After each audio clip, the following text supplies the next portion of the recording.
This is the video for B2, adding vectors. As discussed before, vectors are quantities that have a direction and a magnitude.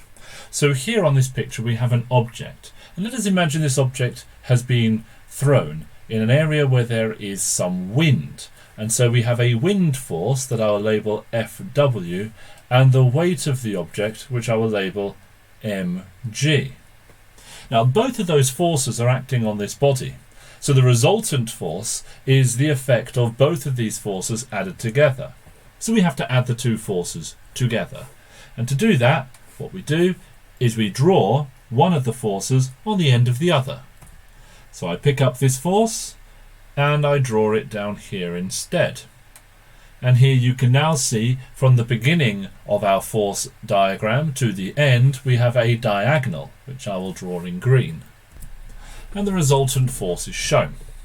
Now I've chosen to draw two forces, the weight and the wind force, perpendicular to each other, and so you can see we can use the trigonometry from before in this situation to find what the resultant force is, because it's a hypotenuse of a right-angled triangle. But what if it's not a right-angled triangle?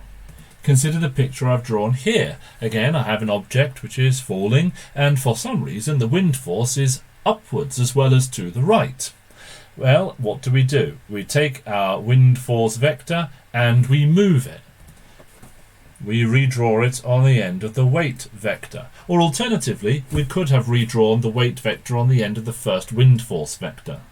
The resultant force is from the beginning of the diagram to the end of the diagram. And we can draw that, let's draw that on green here. So how can I find what the resultant force is? Well, here I have to find components of one of the forces that are parallel and perpendicular to the other. Let's make a decision. Let's add Fw onto the end of mg.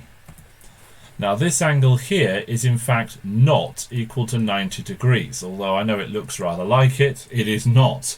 And so we cannot use our trigonometry the way we have used before. Simply applying it directly to a nice triangle. But what we can do is find the vertical and horizontal components of the wind force, because you see the weight is already vertical. That seems like a sensible way to work it. So if we take our wind force vector, we know that that is made up of a vertical part, which I will draw here, and I'll label that FWV for force wind vertical, and we have a horizontal component, which I can label FWH for force wind horizontal. Now you can see that we have our weight vector directly down, our vertical component of the wind force up, and our horizontal component of the wind force to the right. And we could redraw those arrows wherever we wanted, but the resultant force is just shown in the green arrow here. So it all checks out. And now we can use Pythagoras to find the resultant force. The vertical component is mg minus F, which is the wind force, Fwv, and we square that, and then we add the square of the horizontal component of the wind force. And the square root of all of that is going to be the resultant force.